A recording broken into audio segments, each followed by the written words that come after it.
Farisha, Assistant Professor, Department of English, MES, Ponnani College. Today, we are going to have the topic from Literary Criticism, Tradition and Individual Talent by T.S. Eliot. Okay, next we have Thomas Stearns Eliot's Tradition and Individual Talent. About T.S. Eliot, he is regarded to be one of the most prominent literary figures in the 20th century British literature.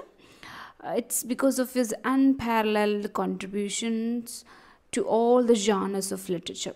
Okay, and it was Ezra Pound who was assisted in the publication of his work in a number of magazines, found or noticed the poetic genius of Eliot, and the particular one is stated is the love song of J. Alfred Prufrock in poetry in 1915, and it was T.S. Eliot's book of poems Prufrock and Other Observations was published in the year 1917. And later on, with the publication of Wasteland, that's a seminal work of him that is published in the year 1922, it was something that made Eliot's reputation began to grow phenomenally. So, and by 1930, and for the next 30 years, he was revered as the most dominant figure in English literary criticism and literature. And as a poet, he praised the English metaphysical poets of the 17th century, especially John Donne, and the 19th century French symbolist poets that included Baudrillard, and because of the radical innovations in poetic technique and subject matter.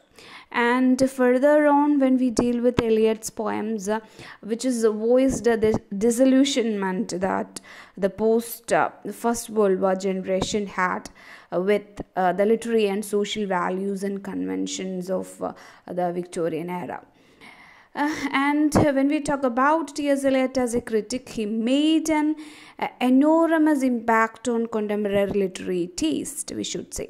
So his conversation to Orthodox Christianity in the late 30s was based on social and religious conservatism, and also the signs of which were already there in his early literary career. And he got or received the Nobel Prize for Literature in the year 1948. So this particular one, Tradition and Individual Talent. So it is Eliot is known for this essay, and also there are many critical treatises that penned by T.S. Eliot, like Poetry and Drama, The Function of Criticism, The English Metaphysical Poets, The Frontiers of Criticism, 18th Century Poetry and Poets, The Perfect Critic and The Imperfect Critic. That's some of the other works of T.S. Eliot. And he also coined certain phrases like dissociation of sensibility, objective correlative, and one more term which is unified sensibility, that are popular and widely studied critical terms till today.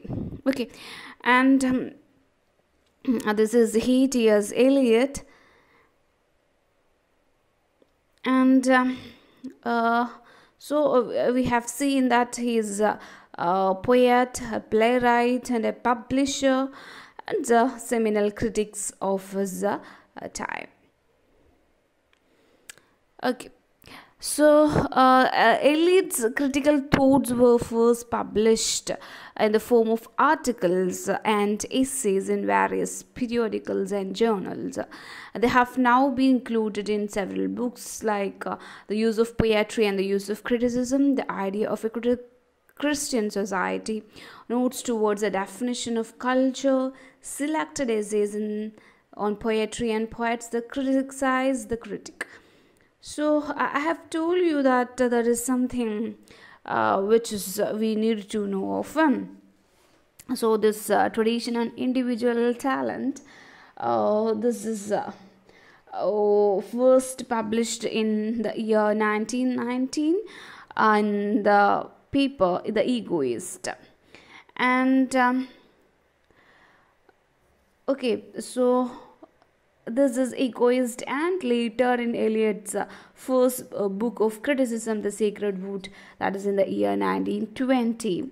So this is something it coined all his critical principles, and Eliot finds an inseparable relation between tradition and individual talent.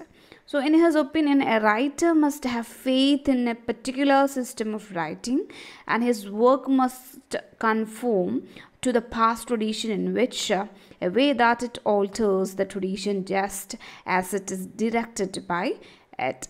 So, he is regarded to be a classicist. Eliot was constantly preoccupied with the theme of tradition. So, unlike the Romantic theory regarding poetry as an expression of a poet's personality, did not find favor with T.S. Eliot, so in which the Romantics looked upon the social, political and religious institution as a hindering man's freedom.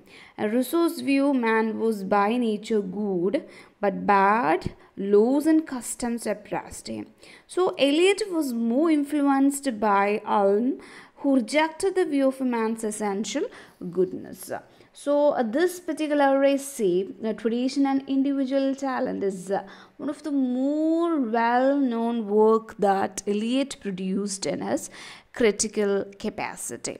So it is something that formulates his influential conception, that of the relation between the poet and the literary tradition which precedes T.S. Eliot. So this is again Eliot's literary criticism, which can seen as an expression of his poetic credo again. So that's being a classicist.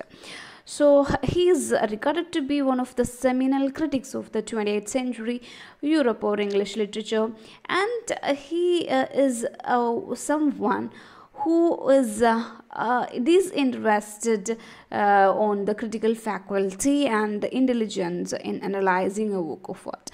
And so we have seen his works of critical works maybe comes under like theoretical criticism, descriptive and practical criticism, writers and evaluation of the achievement, and theological essays.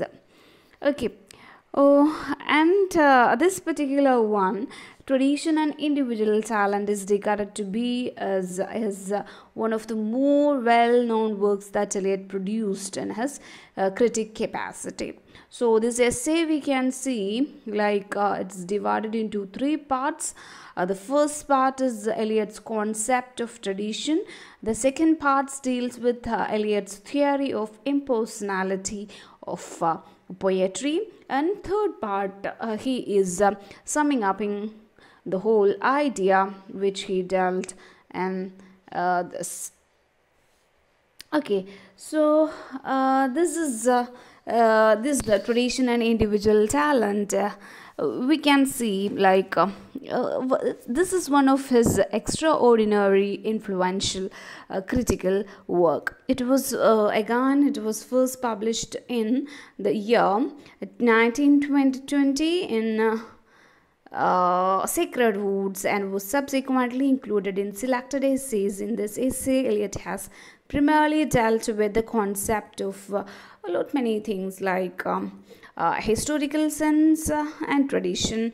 We can see that, and interdependence of the past and the present, personality in art in general and poetry in particular. So these are the concepts he is introducing, and tradition and individual talent, that of like you must know historical sense and tradition, interdependence of the past and present, and his theory of impersonality. Okay. So again, this essay focuses on Eliot's critical principles actually, and especially the notion of tradition. And he demarcates the importance of the sense of history and writing and understanding poetry again. So Eliot argues that poetry should be impersonal. So unlike the romantics, they said it should be subjective. He says it should be impersonal, which means that poetry should be independent of the personality of the poet. So the essay is, again, we have seen, is divided into three parts. The first part explains Eliot's idea of tradition. The second part deals with Eliot's theory of impersonality of poetry, and the third part sums up his critical assessment. So okay, so we shall see this. Despite these genuine virtues and the essay's deserved renown, tradition and individual talent is rather loosely or perhaps even haphazardly constructed is worthy of consideration, far more for the power of its suggestiveness than for the precision of its organization. So there are more suggestive elements we can see that of Eliot's critical creed. So we have seen lot of a series of key concepts that he introduced in this one. So reading of Eliot's own poetry, and that would also eventually become the roof, if not the immediate source, for major critical approaches with regard to modernism in general. Okay, so this is something, a new methodology in the criticism, we shall see. So we shall get into the part one of the critical work, tradition and individual talent, in which we have seen he introduced the concept of tradition and individual, historical sense in the first part of the essay. Okay, so the first part is dealt with the themes like he dealt with the significance of tradition actually. So tradition doesn't mean, so there are a number of quotations from his own work, his own statement, like here we have is the tradition doesn't mean a blind adherence to the ways of the previous generation. Tradition cannot be inherited, it can only be obtained by hard labor. So tradition can only be obtained by those who have historical sense. So these are something we just need to know very well. Okay, so this is Eliot's concept of tradition. We should say a literary tradition, that is the ways in which it can be acquired, how it could be acquired, dynamic conception of tradition, that of its values, the function of tradition, sense of tradition and its real meaning, work of art, the permanence, awareness of the past, the poet's duty to acquire it. So Eliot begins the essay by pointing out that the word tradition is not acceptable to the English because it may not carry the idea of being original, as the English prize poets only for works considered individual, unique and original. So there is no way to regard tradition, so it's very unique. Okay, so because the English people, what they do is it is the work considered individually. So the greatness of a poet lies in originality, and the importance of individuality shows that the English praise poets for the wrong reasons, according to him. Eliot disagrees with the English on that span. So because he feels that the best and the most individual part of a poet's work would reflect the influence of the writers of the past. So we should quote here on Eliot's own words, like, so this is from your textbook, that's if we approach a poet without his prejudice, we shall often find that not only the best but the most individual parts of his work may be those in which the dead poets, his ancestors, assert the immortality most vigorously. So this is according to T.S. Eliot. According to him, tradition is extremely significant. Why? So because it is not a blind adherence to the ways of the previous generations. നമ്മൾ അതിനെ കണ്ണും പൂട്ടി അങ്ങോട്ട് സ്വീകരിക്കുക എന്നുള്ളതല്ല, but neither it's a slavish imitation. നമ്മൾ പണ്ട് എന്താ കടന്നു പോയിട്ടുള്ളതിന് ഭയങ്കര ഒരു അടിമനെ പോലെ ഇമിറ്റേറ്റ് ചെയ്യുക എന്നുള്ളതല്ല, നോർ എ മിയർ റെപ്പറ്റീഷൻ അല്ല, അവർ പറഞ്ഞത് തന്നെ പറയുക എന്നുള്ളതല്ല, what has already been achieved. So originality and novelty are better than repetition, he says. So there should be a novelty, there should be originality, that is more better than repetition, and passive repetition is to be discouraged, according to T.S. Eliot. So according to him, this tradition is how the vitality of the past enriches the life of the present. So the vitality here he meant like the originality and the novelty. Okay. And so he says, according to him, the tradition is something does not mean a sense of inheritance from the past, of a sense of belonging to the past. It is a dynamic force and never meant standing still. So it is not the handing down or following the track cleared by the ancients blindly. On the other hand, tradition cannot be inherited. It can only be obtained with hard work. So it involves a historical sense. There comes a historical sense, which is something that enables a poet to perceive present tense beside the pastness in the past. So no writer works with his own generation alone in view. He refuses to take the literature of any period as separate entity, but takes literature of the whole of Europe from the classical age of Greece to the present day as a harmonious whole. So a writer has a sense of time he belongs to, but that does not make him lose the sense of the timelessness that every creative art enjoys. So in a nutshell, he has a sense of eternal as well as of the temporal. So this is what makes a writer traditional. Okay, so there is a particular unity of time that is expressed by T.S. Eliot in his poem Burn Norton. So this is something, time present and time past are both perhaps present in time future, and time future contained in time past. Okay, so for Eliot, tradition cannot be inherited but obtained by hard pain or hard labor, which is the effort taken to know the past writers. Okay, and it is the effort undertaken to separate the good from the bad and to know that what is good and useful. So tradition can be obtained only by those who possess historical sense. What possess? Historical sense.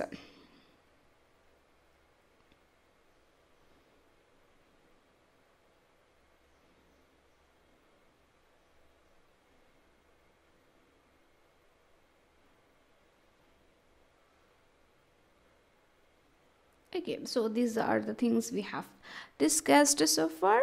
So we will be dealing next with the historical sense.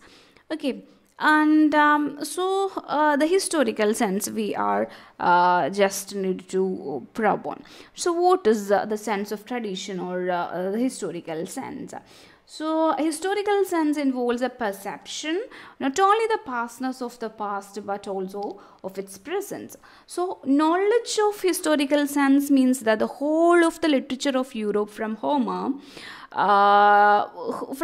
down to his own day, including the literature of his own country, forms a continuous literary tradition. Okay, Eliot realizes that the past is found in the present.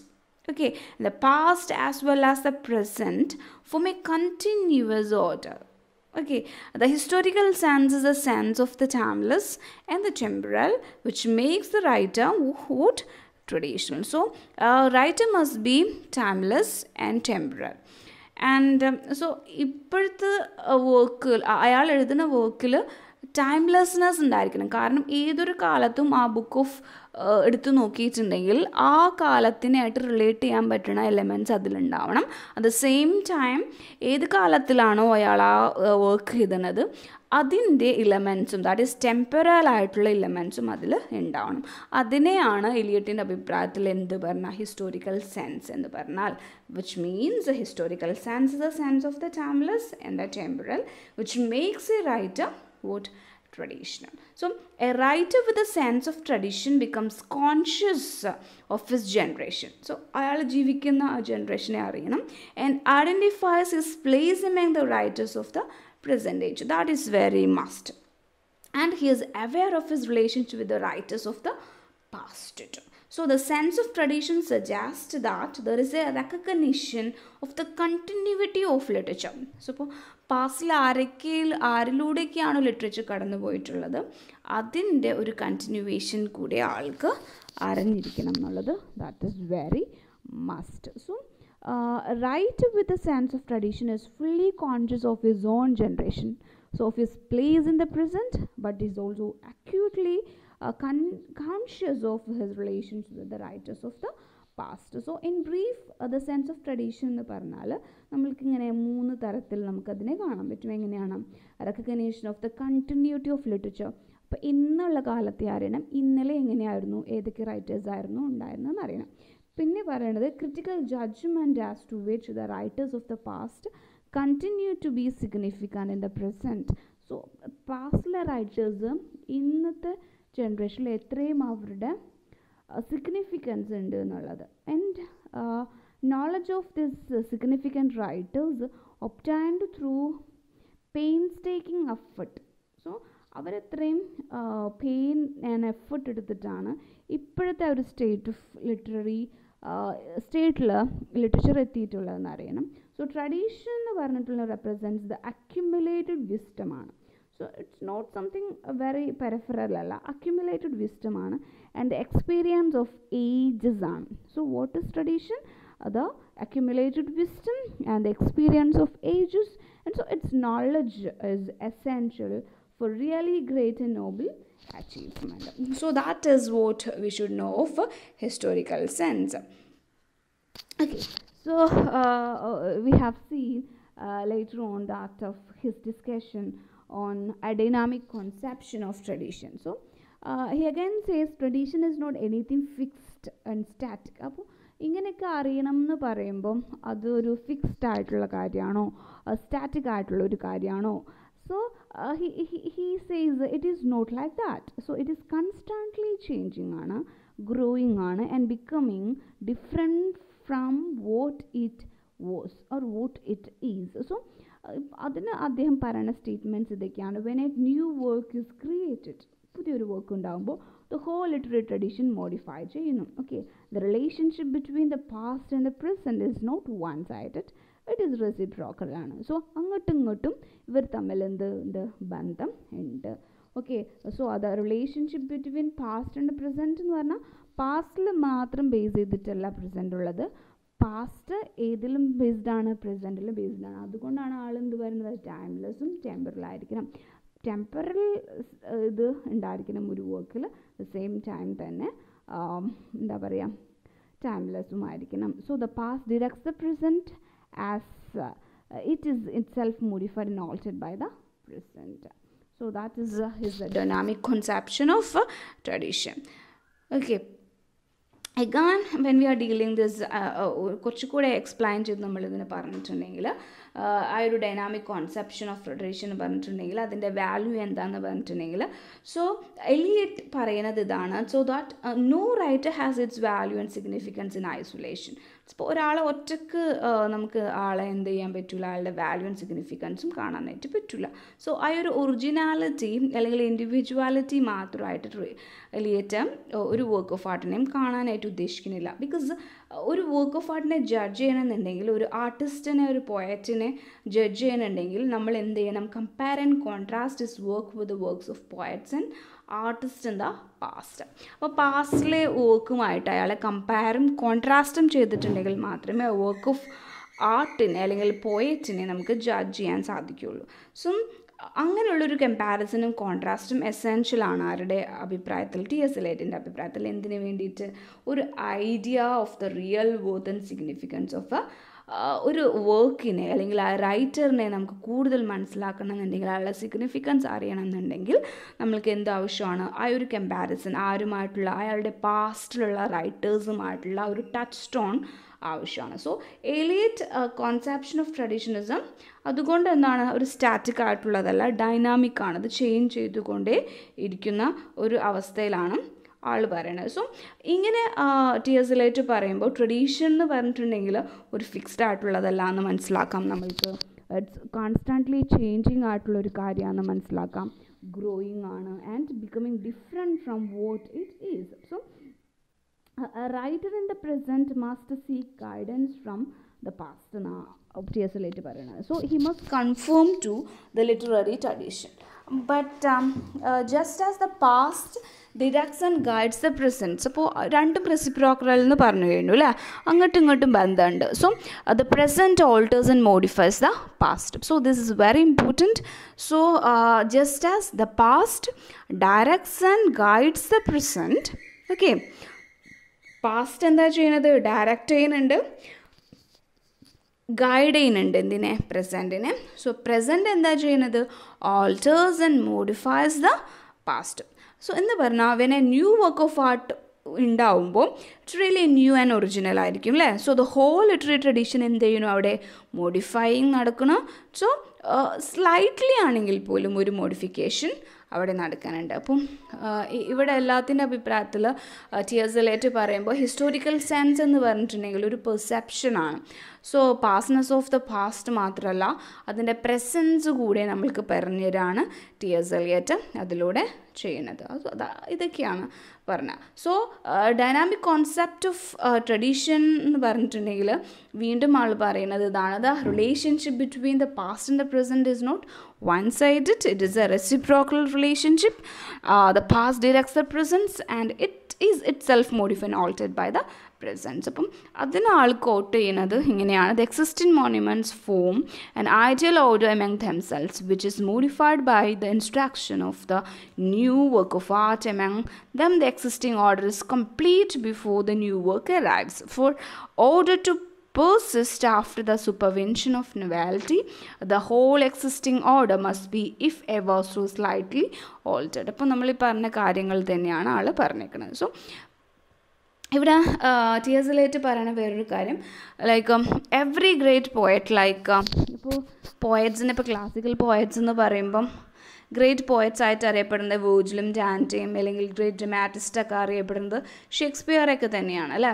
So അപ്പോൾ അവർ they add something to the literary tradition out of which the future poetry will be written. So അപ്പോൾ ഇവരുടെയൊക്കെ എന്താ പറയുക, അവരുടെയൊക്കെ contribution to literature is something അവർ ഫ്യൂച്ചറിലേക്ക് വേണ്ടിയിട്ട് കുറച്ചുകൂടെ കാര്യങ്ങൾ ചെയ്തു വെച്ചിട്ടുണ്ട്. അവരുടെ ഹിസ്റ്റോറിക്കൽ സെൻസിൽ നിന്നാണ് ബാക്കി ഉള്ള റൈറ്റേഴ്സ് എങ്ങനെയാണ് ഒരു പോയട്രി അല്ലെങ്കിൽ അതിൻ്റെ എന്താണ് കമ്പോസിഷൻ വേണ്ടതെന്നൊക്കെ തീരുമാനിക്കുന്നത്. അവരുടെ വർക്കിന് എന്തുണ്ട്? ഇമ്പോർട്ടൻസ് ഉണ്ട് എന്നാണ് ലൈക്ക് ടി.എസ്. എലിയറ്റ് പറയുന്നത്. So every great poet, like according to T S. Eliot, Virgil ആയിക്കോട്ടെ, ഡാൻറ്റെ ആയിക്കോട്ടെ, ഷേക്സ്പിയർ ആയിക്കോട്ടെ, they are adding something to the literary tradition out of which the future poetry will be written എന്നാണ് TS. Eliot ഇവിടെ പറഞ്ഞിട്ടുള്ളത്. Okay, so ഇത്രയാണ് ആ ഒരു ഇതിൽ എന്താ പറയുക ടി.എസ്. എലിയറ്റ് പറയുന്ന ഒരു കാര്യം. സോ നമ്മൾ കണ്ടത് ഇത്രയാണ്. സെൻസ് ഓഫ് ട്രഡീഷൻ എന്ന് പറഞ്ഞിട്ടുണ്ടെങ്കിൽ പോയറ്റ് എന്താണ് try to know the past as a whole അല്ല, without making any judgement of the work of the past. And so അത് ഡിസഗ്രിയബിൾ ആണ് നേരത്തെ പറഞ്ഞിട്ടുണ്ട്. So according to Eliot, acquiring knowledge does not mean knowledge from learning books, but capacity to acquire knowledge from several experience.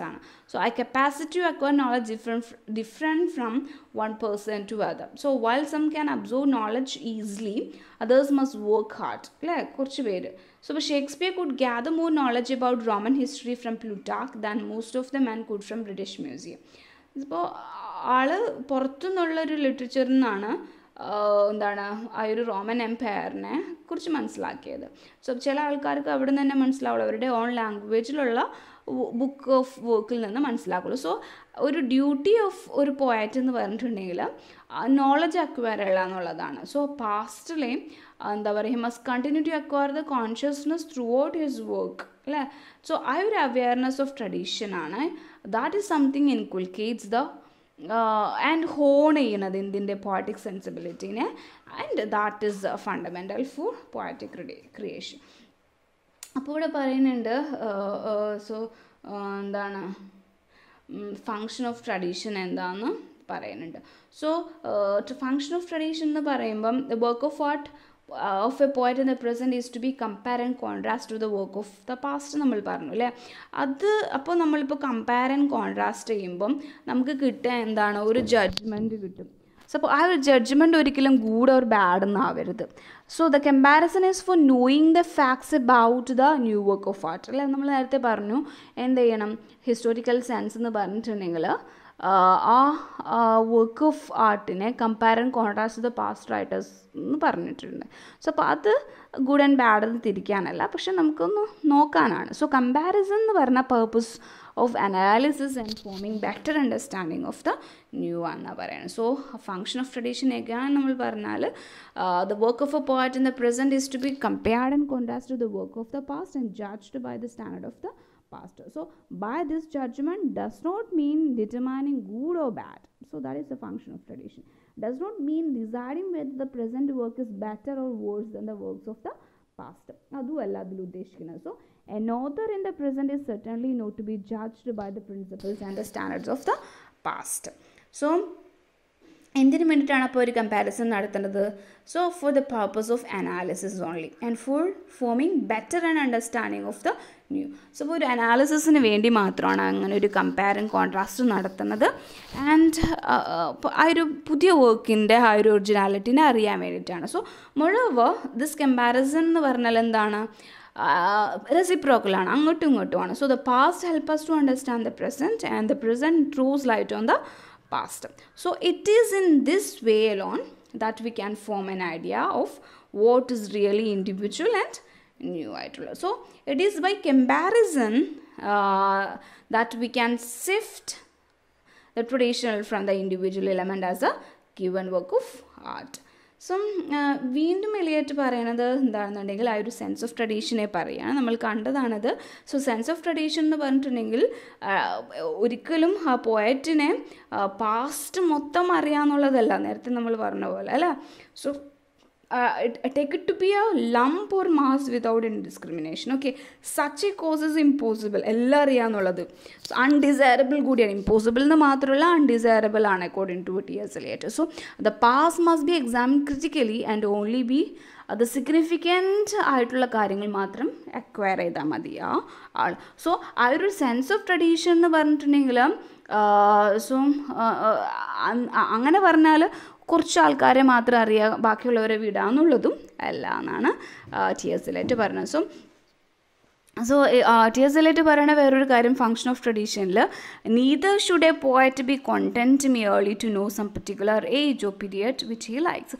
ആൾക്ക് ഇഷ്ടമുള്ള മാത്രം choose pick and choose എന്നുള്ളതാണ്. So എന്താണ് പിന്നെ there may be a pleasant and delightful but it will not be considered a sense of tradition ആവില്ല. So sense of tradition എന്ന് പറഞ്ഞിട്ടുണ്ടെങ്കിൽ ഒരു കോൺഷ്യസ്നെസ് ഉണ്ടായിരിക്കണം ദാറ്റ് ഓഫ് ദ മെയിൻ കറൻറ്റിനെ കുറിച്ച്, കണ്ടംപററിനെസ്സിനെ അറിയണം. And which does not at all flow invariably through the most distinguished reputations. Reputed ആയിട്ടുള്ള റൈറ്റേഴ്സിനെ മാത്രം അറിയാമെന്നുള്ളതല്ല. ഓക്കെ, സോ എന്ന് പറഞ്ഞാൽ to know the tradition the poet must judge critically what or the main trends and what or not. So അപ്പോൾ trend എന്തായിരുന്നു ആ കാലഘട്ടത്തിലെ, ട്രെൻഡ് എന്തെല്ലായിരുന്നു എന്നുള്ളത്. അപ്പോൾ നമുക്ക് ആ കാലഘട്ടത്തിൽ എന്താ വലിയ പ്രൊമിനൻ്റ് അല്ലാത്ത റൈറ്റേഴ്സിനെ കുറിച്ചിട്ട് അറിയണം. So he must confine himself to the main trends to the exclusion of all that is incidental or topic. So the poet must possess the critical gift in ample measure. So ഇപ്പോൾ ഒരു poet എന്ന് പറഞ്ഞാൽ അയാളൊരു പോയറ്റിക്കൽ imagination മാത്രമുള്ള ആളാവണം എന്നല്ല, ആളെന്തായിരിക്കണം, ഒരു critical gift ആൾക്കുണ്ടായിരിക്കണം. So he must also realise that the main literary trends are not determined by the great poets alone. Smaller poets are also significant. So they are also not to be ignored. അവരെ നമുക്ക് എന്ത് ചെയ്യാനായിട്ട് പറ്റില്ല, അവരെ നമ്മൾക്ക് മാറ്റി നിർത്താൻ പറ്റില്ല. അങ്ങനെ മാത്രമേ എന്തുണ്ടാവുള്ളൂ, acquiring the sense of tradition ഉണ്ടാവുള്ളൂ. So a poet should not be content with the knowledge of a particular age or the period he favors, because although this may be a pleasant and delightful, so it may not involve a sense of tradition. So ഒരു tradition അറിയണമെന്നുണ്ടെങ്കിൽ എന്ത് ചെയ്യണം, poets must be able to judge critically and confine himself to the main trends that would enable him to exclude all that is inconsiderable. So he must realize that the main literary trends are not determined by notable poets alone, since the ordinary poets too are great, significant, and they cannot be ignored. Okay, and അപ്പോൾ ഇനി പറയാൻ പോണ ടൈറ്റിലുള്ള കാര്യം എന്ന് പറഞ്ഞാൽ work of ആർട്ടും അവരുടെ പെർമനൻസിനെ കുറിച്ചിട്ടാണ്. So the poet must also realise that art ഒരിക്കലും ഇമ്പ്രൂവ് ആവണില്ല. എന്നാൽ എങ്ങനെയാണ്, അതിൻ്റെ മെറ്റീരിയൽ ഒന്നല്ലെങ്കിൽ പോലും ആർട്ട് നെവർ ഇംപ്രൂവ്സ് എന്ന് പറഞ്ഞാൽ എന്താണ്, ഓരോ കാലഘട്ടത്തിലും ആ കാലഘട്ടത്തിൻ്റെ ജനതയുടെ മൈൻഡ് വ്യത്യാസമാണ് അല്ലേ, ചേഞ്ച് ചെയ്തുകൊണ്ടിരിക്കും. ആ ചേഞ്ച് എന്ന് പറഞ്ഞിട്ടുണ്ടെങ്കിൽ ഇപ്പോൾ നമുക്ക് നേരത്തെ പറഞ്ഞിരുന്നു, വെർജിൽ ആയിക്കോട്ടെ, ഷേക്സ്പിയർ ആയിക്കോട്ടെ, ഹോമർ ആയിക്കോട്ടെ. സോ നമുക്കൊരിക്കലും പറയാൻ പറ്റില്ല ഹോമറും ഷേക്സ്പിയറൊക്കെ ഔട്ട്ഡേറ്റഡ് ആയിട്ടുണ്ട്, അവരുടെ സിഗ്നിഫിക്കൻസ് പോയിട്ടുണ്ടെന്ന് പറയാൻ പറ്റില്ല. So but the great work of art never lose the significance, for there is no qualitative improvement ആർട്ടിലില്ലെങ്കിൽ പോലും. എന്താ മേ ബി റിഫൈൻമെൻറ്റ് ഉണ്ടായിട്ടുണ്ടാവും, ഒരു ഡെവലപ്മെൻറ്റ് ഉണ്ടായിട്ടുണ്ട്, but from the point of view of the artist there is no improvement. So ഇപ്പോൾ നമ്മൾ ഇതിനെ പറയുകയാണെന്നുണ്ടെങ്കിൽ, ഇപ്പോൾ നമ്മൾ സംസാരിക്കുമ്പോൾ ഷേക്സ്പിയറിൻ്റെ the art is better and higher than that of Eliot. So the works are different kind അല്ലേ. അപ്പോൾ നമ്മൾ അതിനെ അങ്ങനെ കമ്പയർ ആൻഡ് കോൺട്രാസ്റ്റ് ചെയ്യരുത്. രണ്ട് പേരും എഴുതുന്നത് ഡിഫറെൻറ്റ് ജോണേഴ്സിൽ നിന്നിട്ടാണ്. സോ ഡിഫറെൻറ്റ് കൈൻഡ്സ് ആണ് അവരുടേത്. So the material they used is different, so which they work towards difference. അപ്പോൾ അങ്ങനെ അതിനെ കാണാനായിട്ട് പറ്റുള്ളൂ. സോ ഇപ്പം അവെയർനെസ് ഓഫ് ദ പാസ്റ്റ് നമ്മൾക്ക് ഉണ്ടായിരിക്കണം. സോ എന്താ പറയുക, it would improper to command the art Shakespeare superior to that of Eliot, because their works are different kinds and the materials on which they work are different ആണ്.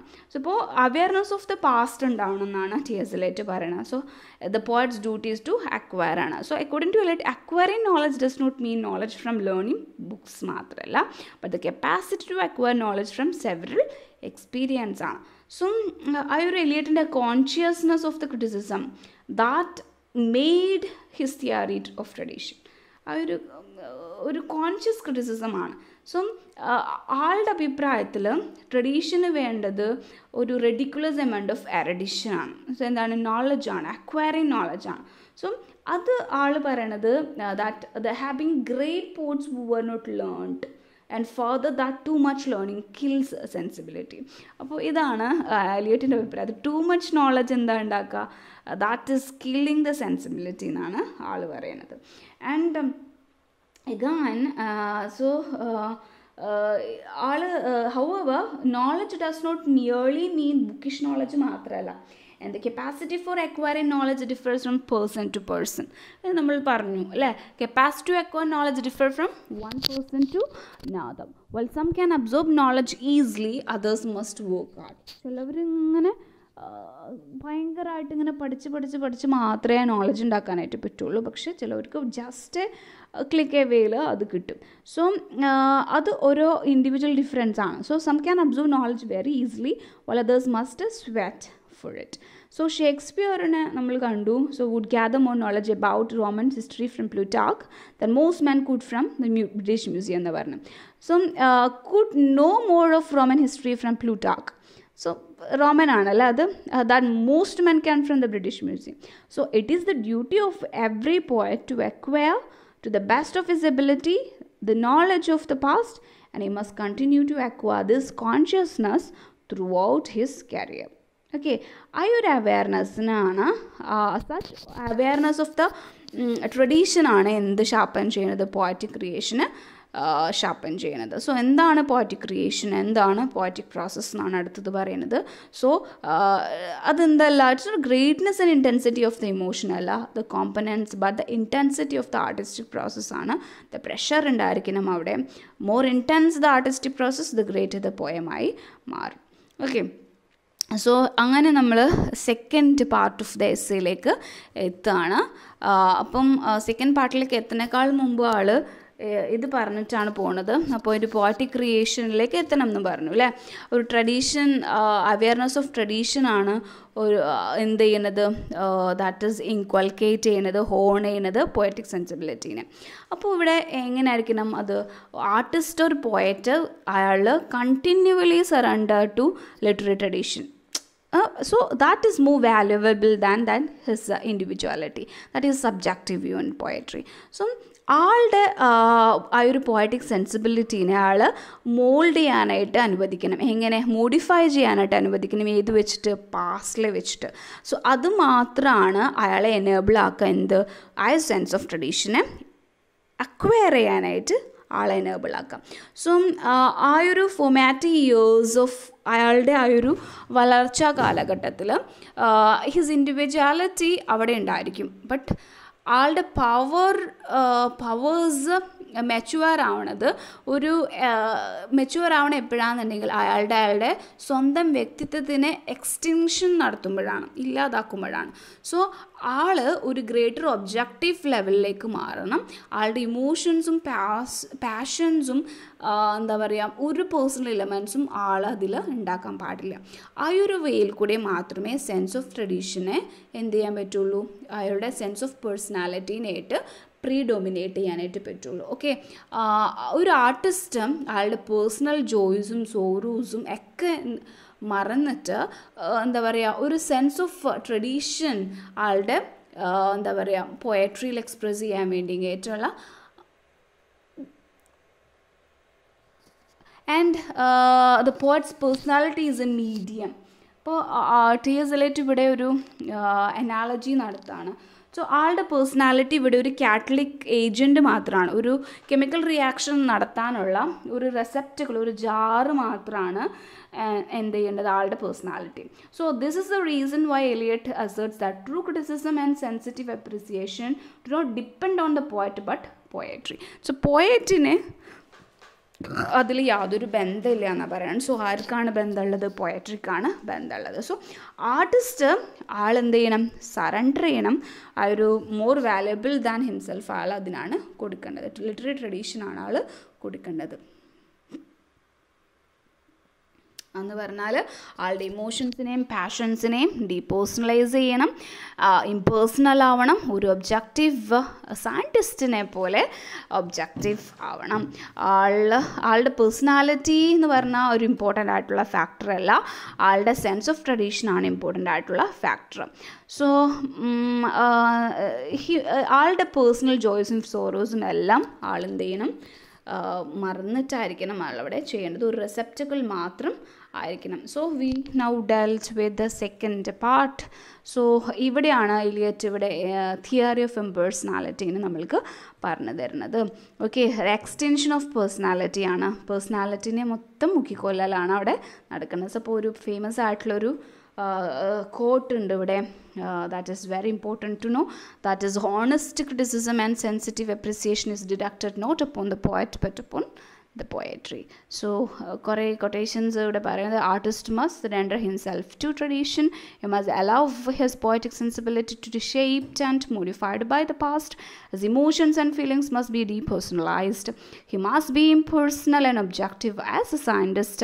The person's or the poet's personality is merely a medium or as a catalytic agent or a receptacle in which the chemical reaction taken place.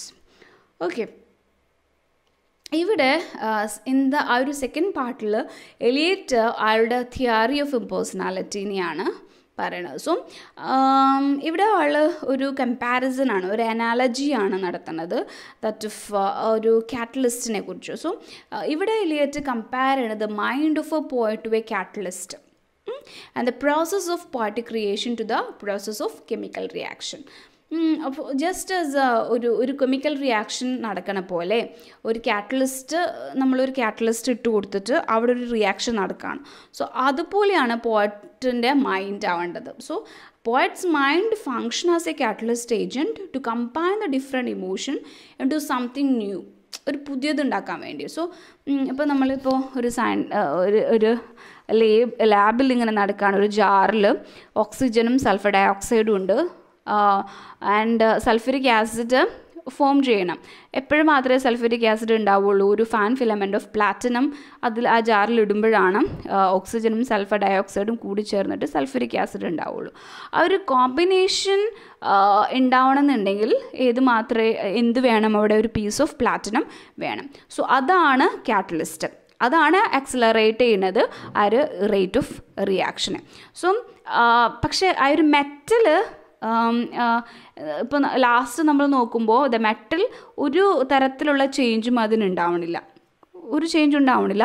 അത് remains unaffected ആണ്. ആ ഒരു chemical reaction whole നടക്കുന്ന സമയത്ത് നമുക്ക് വീണ്ടും നോക്കുമ്പോൾ ആ ഒരു ഒരു എലമെൻറ്റ് ഓഫ് എന്താ പറയുക പ്ലാറ്റിനം നമുക്ക് കിട്ടും വീണ്ടും തിരിച്ച്. സോ ആ ഒരു മൈൻഡ് ഓഫ് പോയറ്റ് എന്ന് പറഞ്ഞിട്ടുണ്ടെങ്കിൽ that of similar to the catalyst agent ആയിരിക്കണം, which is necessary for combination of emotions and experience to take in place. So ഇപ്പോൾ സൾഫ്യൂരിക് ആസിഡ് ഉണ്ടാകുന്നതിൽ ഓക്സിജനും സൾഫർ ഡൈ ഓക്സൈഡും ആ ഒരു fan element of filament of platinum കൂടെ ഉണ്ടായിരിക്കണം. പക്ഷെ അൺഅഫക്റ്റഡ് ആയിരിക്കണം ആ ഒരു പോയറ്റിക് കോമ്പിനേഷനിൽ. സോ ഇപ്പോൾ the mind of the poet is constantly engaged in forming emotions and experience and creating them into new whole, but the new combination does not contain trace of the poet's mind, just as newly formed acid is devoid of any trace of platinum. So however, a young and mature poet may include his personal emotions and experience, and the expression of his mind may be found in his composition. So ആ ഒരു test of maturity എന്ന് പറഞ്ഞിട്ടുണ്ടെങ്കിൽ the completeness with which his mind digests and transmutes the passion. Okay, so which forms substance of his poetry. അപ്പോൾ എലിയട്ടിൻ്റെ തന്നെ വാക്കുകൾ കൂടെ പറഞ്ഞാൽ the more perfect the artist the more completely separate in him will be the man who suffers in mind which create.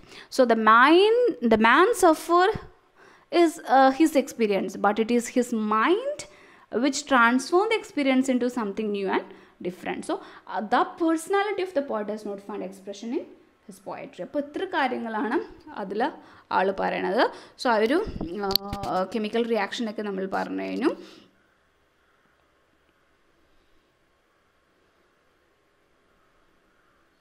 So the man suffers that has experience, but this is mind which transforms his experience into something new and different. So the personality of the poet does not find expression in his poetry. It acts like a catalytic agent in the process of poetic composition.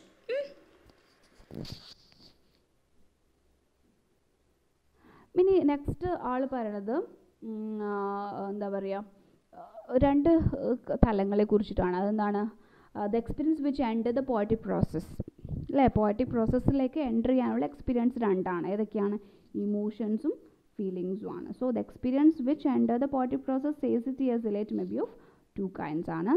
അത് രണ്ടെന്ന് പറഞ്ഞാൽ ഇമോഷൻസും ഫീലിങ്സും ആണ്.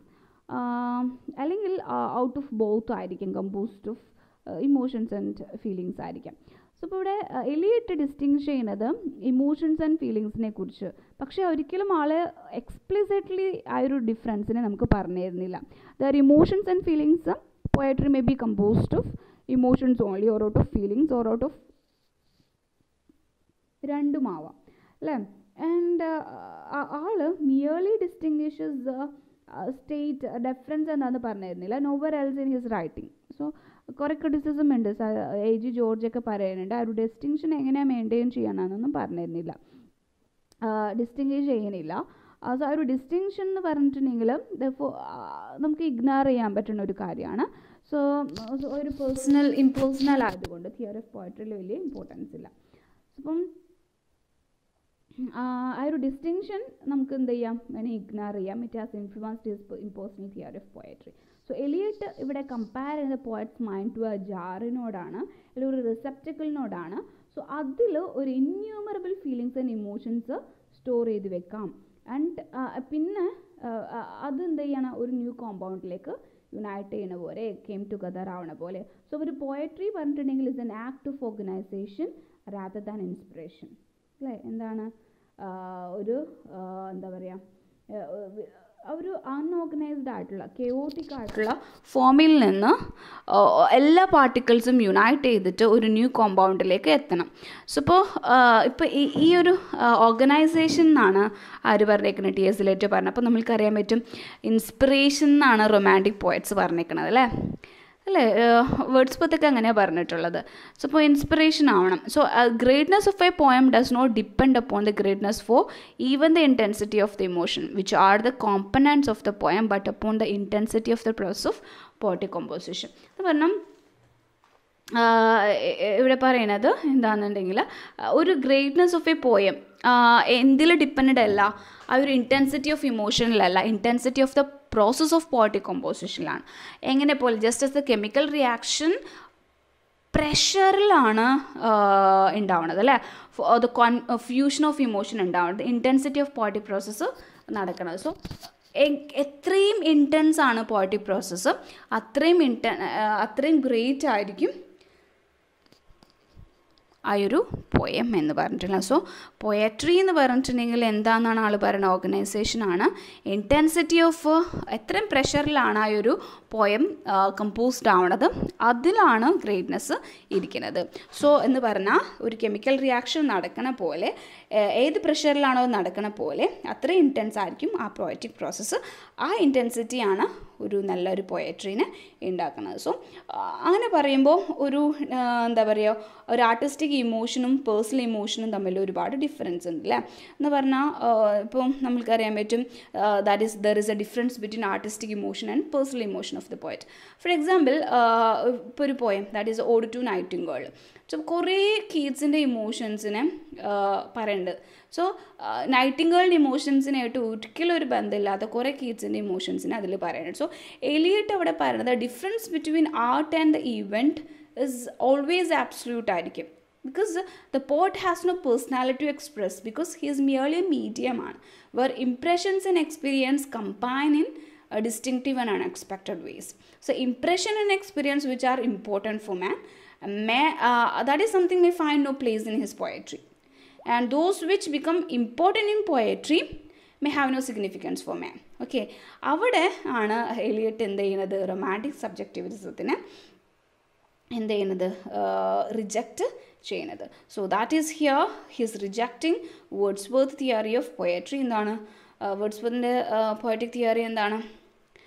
emotions recollected in tranquility, spontaneous overflow of powerful emotions recollected in tranquility. So here Eliot rejects Wordsworth's theory of poetry that claims its origin in emotions recollected in tranquility, and Eliot points out that during the entire poetic process of composition, emotion ആയിക്കോട്ടെ ആ ഒരു ട്രാങ്ക്വിലിറ്റിയിൽ നിന്നിട്ട്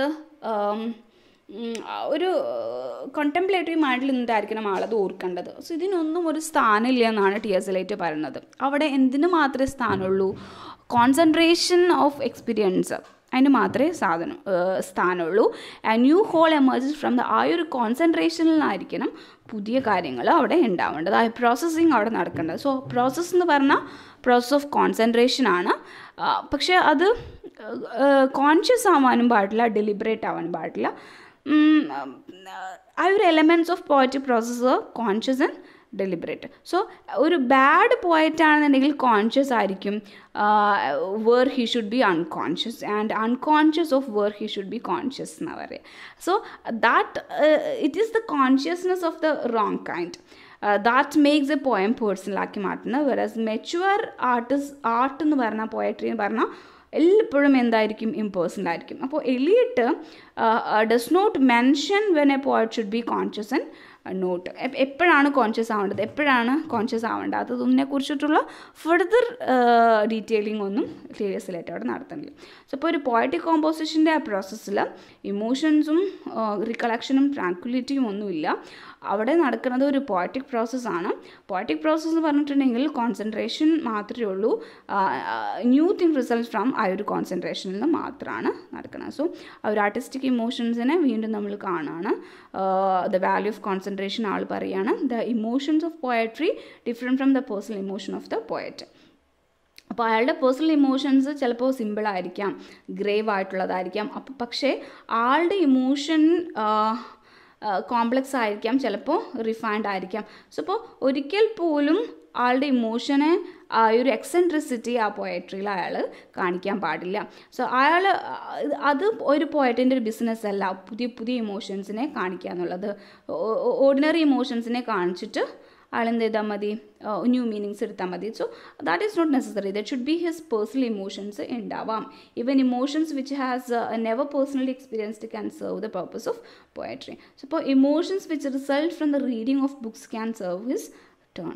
okay, പിന്നെയും അങ്ങനെയൊക്കെ പറയുമ്പോഴാണ് നമുക്ക് മനസ്സിലാവുക ആൾ വേർഡ്സ്വർത്തിനെയാണ് ഇവിടെ പറഞ്ഞിട്ടുള്ളതെന്നും. That is origin of emotions recollected in tranquillity എന്നുള്ള ഒരു കാര്യം ആൾ പോയിൻ്റ് ഔട്ട് ചെയ്യുന്നത് പോയറ്റിക് പ്രോസസ്സും അതിൻ്റെ റിക്കൊളക്ഷൻ ആൻഡ് ട്രാങ്ക്വിലിറ്റിനെയാണ്. പോയറ്റിക് പ്രോസസ്സ് എന്ന് പറഞ്ഞാൽ അത് മാത്രമല്ല, കോൺസെൻട്രേഷൻ ആണെന്ന് ആൾ വീണ്ടും പറയുന്നു. ആ ഒരു പ്രോസസ് ഓഫ് കോൺസെൻട്രേഷൻ എന്ന് പറഞ്ഞിട്ടുണ്ടെങ്കിൽ കോൺഷ്യസും ഡെലിബറേറ്റും പാസീവായിട്ടുള്ളൊരു വണ്ണാണ്.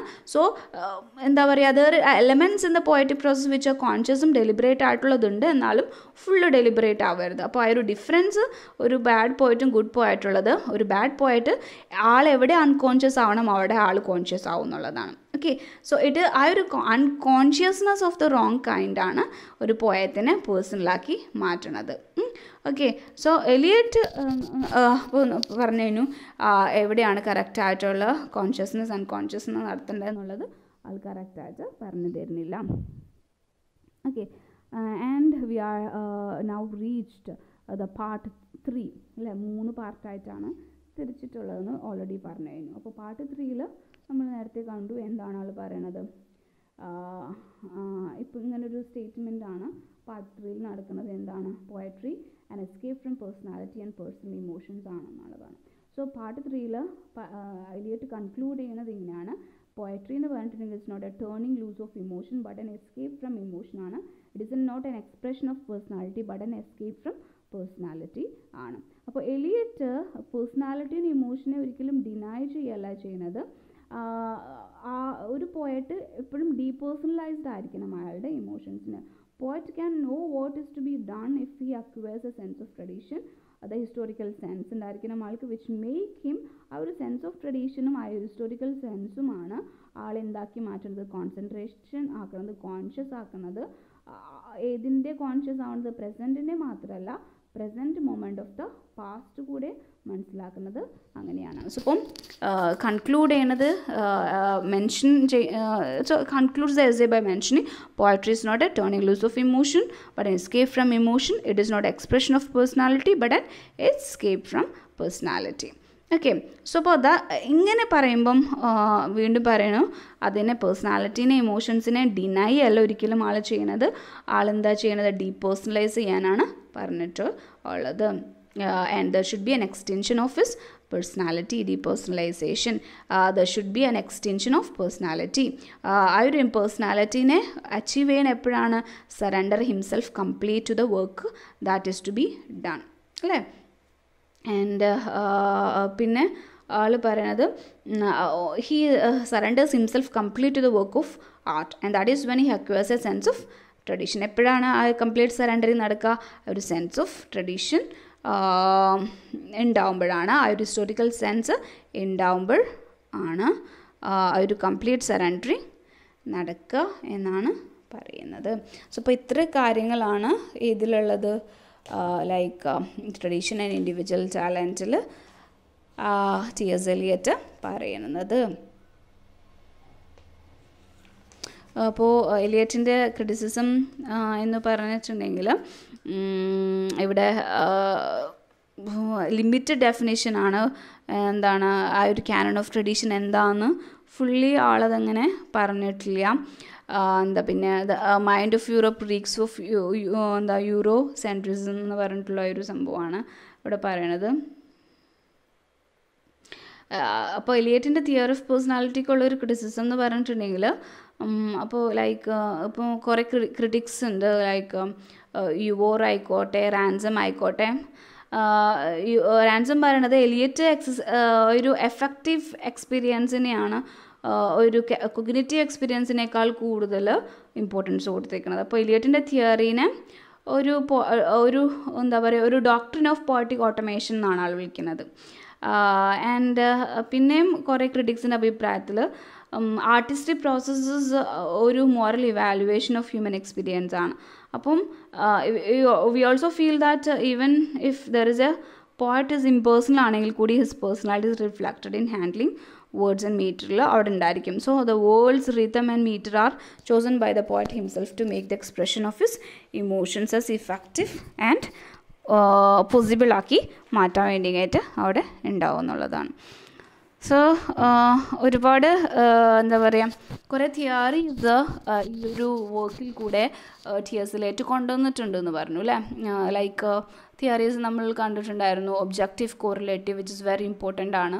സോ ഇപ്പോൾ ആ ഒരു influential phrase of T S. Eliot ആണ് ഒബ്ജക്റ്റീവ് കോറിലേറ്റീവ് പറഞ്ഞാൽ അത് ടി.എസ്. എലിയറ്റ് അദ്ദേഹത്തിൻ്റെ ഹാംലെറ്റ് ആൻഡ് ഹിസ് പ്രോബ്ലംസ് പറഞ്ഞ എസ്സേയിലാണ് ആദ്യമായിട്ട് പറയണത്. ആ ഒരു എലിയറ്റിൻ്റെ അഭിപ്രായത്തിൽ എക്സ്പ്രഷനും ഇമോഷൻസും പോയട്രിയിൽ എന്താ പറയുക ഒബ്ജക്റ്റീവ് കോറിലേറ്റീവ് ആയിരിക്കണം. സോ ഇപ്പോൾ എന്താണോ സീനിൽ വരുന്നത് അതേപോലത്തെ ഇമോഷൻസ് ആയിരിക്കണം ആളവിടെ എക്സ്പ്രസ് ചെയ്യുന്നത്. സോ ആൾ പറഞ്ഞ ഹിസേസ് അത് ഒബ്ജക്റ്റീവ് കോറിലേറ്റീവ് എന്ന് പറഞ്ഞൊരു ഡെഫിനിഷൻ തന്നെ ആൾ പറയേണ്ടത് it's a set of objects and situations, a chain of events which ആൾ be the formula. So poets emotion so that when the external facts are given the emotion is at once evoked. അപ്പം Eliot പറയണത് ഇവിടെ example പറയണത് Hamlet and his പ്രോബ്ലത്തിലാണ് ഇത് പറയണത്. Hamlet artistic failure ആയിട്ടാണ് T S. എലിയറ്റിൻ്റെ അഭിപ്രായം. Because external situation do not adequately represent the effect of a mother's guilt on her son. അപ്പോൾ പുറത്തുള്ള ആ ഒരു ഇമോഷൻസിനെയൊക്കെ ഒരിക്കൽ പോലും ആ അമ്മേൻ്റെ ശരിക്കുള്ള ഫീലിങ്ങിനെ ഗിൽട്ടിനെ കാണിക്കുന്നില്ല. സോ പിന്നെ I discussed of the prince Hamlet is present in excess in the play. അതാണ് കൂടുതലായിട്ട് അവിടെ കാണിക്കുന്നത്.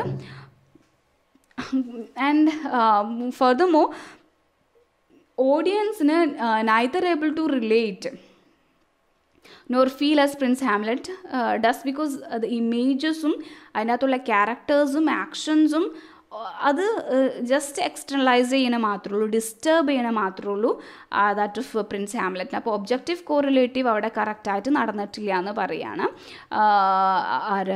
ടി.എസ്. എലിയറ്റ് പറയുന്നത്. അപ്പോൾ പക്ഷേ മാക്ബത്ത് എന്ന് പറയുന്ന പ്ലേയിൽ ഡ്രമാറ്റിസ്റ്റ് ആ ഒരു എഗണി ഓഫ് ലേഡി മാക്ബത്ത് കറക്റ്റായിട്ട് കാണിച്ചിട്ടുണ്ട്. ഒബ്ജക്റ്റീവ് കോറിലേറ്റീവ് കറക്റ്റായിരുന്നു അവിടെ. എങ്ങനെയാണ് ആ ഒരു സീനുണ്ട് ലേഡി മാക്ബത്തിൻ്റെ സ്ലീപ്പ് വാക്കിംഗ് സീന്.